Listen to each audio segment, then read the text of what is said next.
He's Hines Ward, now of NBC Sports. He joins us on the show. How surprised were you that Golden Tate got fined $21,000? I wasn't surprised. I had the opportunity to sit into the NFL meetings talking about, the safety of the game, and that was one of the emphasis that they wanted to point out as far as, coming back towards a defender who's kind of, I guess, not looking with his head on the swivel. And they wanted to make a point of emphasis, about that to try to clean up and help the game, the safety of the game. Is this the Hines Ward rule?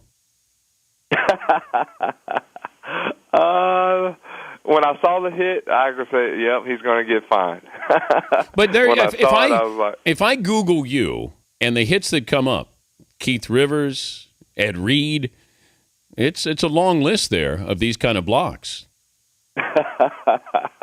Well, to me, they get categorized as to players that may be dirty players because you're hitting people when they aren't looking. But, for me, it's football. I think every player in the NFL has gotten hit like that at one point in their career, either high school, college, on special teams or something. It's just a part of the game. But, the NFL is trying to, especially with all the concussions, they're just trying to clean up the game a little bit more as far as, the helmet or hitting a defenseless player. But, when a guy's running like that, chasing him down and you're stopped, and he's about to make a play, it's almost like they're telling you just to get in the way, not to try to hit somebody, deliberately hit them, but just stand in the way. So, you have to adjust your game. Right when Tate hit him, I knew he was about to get fined because I was like, I received a couple of fines, and sitting in the office, I felt like I helped contribute to those high, nice desks that they have down there. How much do you think you paid in fines in your career? Me, probably total, maybe 100,000. Do you have the letters? 80 to 100,000. Do you still? Do they send you a letter that tells you that you're being fined? How does that work? You'll get a letter right when you go into your locker. When you see that FedEx right there sitting on your chair, it's not a good thing. It's not like you got an extra paycheck or anything. It's a fine from the league. Do you still have any of those letters? No.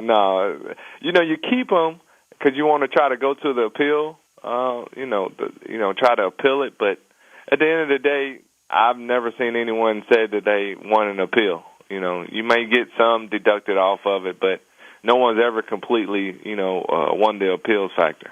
He's Hines Ward, now of NBC Sports, formerly of the Steelers, joining us, Dan Patrick Show.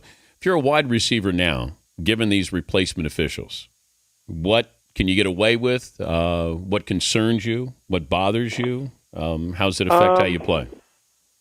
In training camp, going against my own guys who see me every day, a lot of those guys like to hold. You don't have a referee out there, and our coach used to tell us, don't let them hold. So for me, just seeing all the rules and what defensive backs are getting away with the tugging and stuff like that, to me, you got to take it upon yourself as a wide receiver and it's an all-out brawl at the line. You got to force the official to start calling plays. So, seeing all the holding stuff and the emphasis on you seeing guys getting tugged and stuff.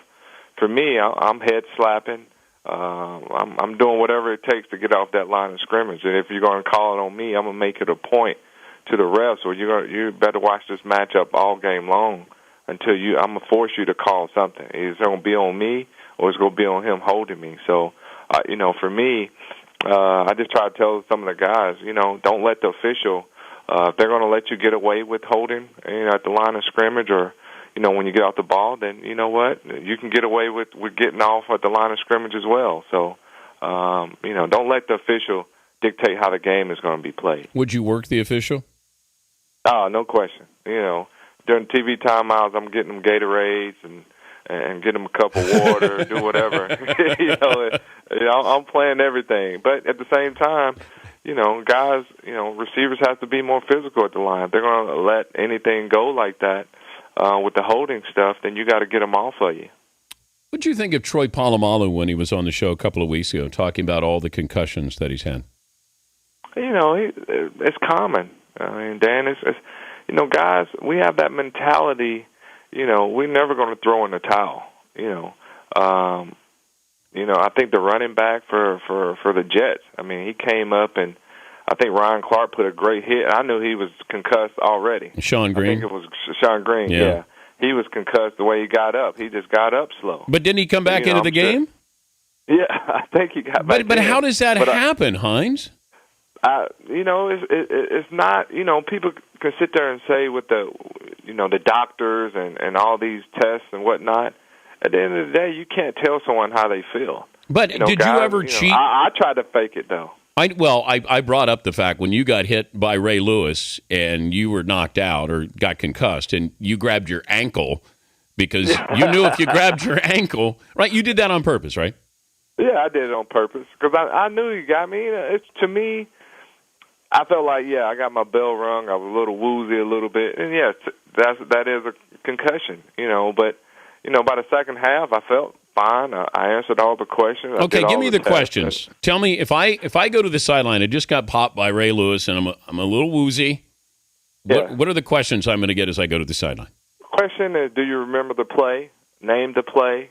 What happened on the play? What was your assignment on the play? And who hit you? What's the score? So all those questions I answered perfectly.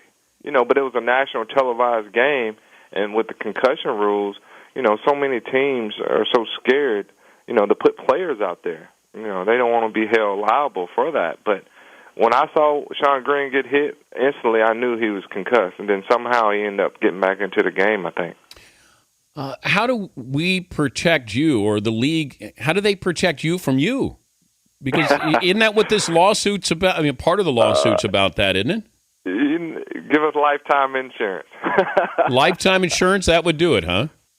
We put our bodies through so much pain and agony and everything, but at the same time, it's not like the owners or the league is saying, no, don't get back in there. Aaron Rodgers had 3 concussions in 1 year and went on to win the Super Bowl. Had the league stepped in and be like, no, Aaron, you can't play in this playoff game.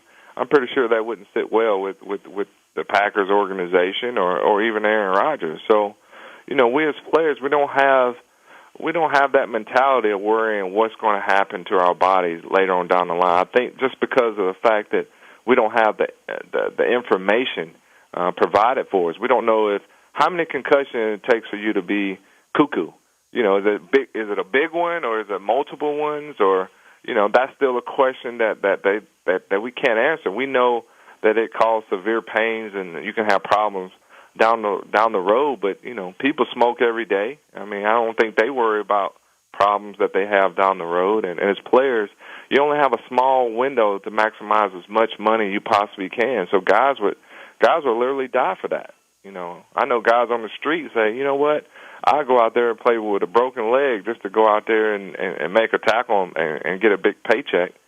So guys just aren't thinking about life after football while they're playing, as far as dealing with concussions. But if I told you could have the career, everything, but you're going to die at 55, and you knew this in your early 20s, would you have signed up for that? Some guys would. Would you? Some guys would. Unfortunately, I mean, because you just live each day like it's your last. I don't think guys worry about what they're going to feel like when they're 55. I mean, if that was the case, I don't see Aaron Rodgers going back into the game. I don't see a guy like Austin Collie trying to get back out there and play. He had 3 major concussions, barely got hit. And once you get one, you're so susceptible to getting another one twice as fast because you've already had one.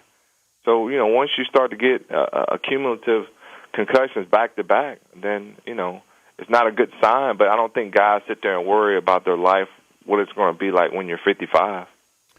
It's good to visit with you, Hines. You've done a great job making that transition, which is tough from player to broadcaster. And great. Oh, it's definitely tough. Great. It's tougher than you thought, man. Right? Make it fun. I love everything about it, and it's an honor working with you, man. Hey, good to visit with you. I'll see you soon. Okay, Dan. Anytime. All right, Hines Ward, former Steeler.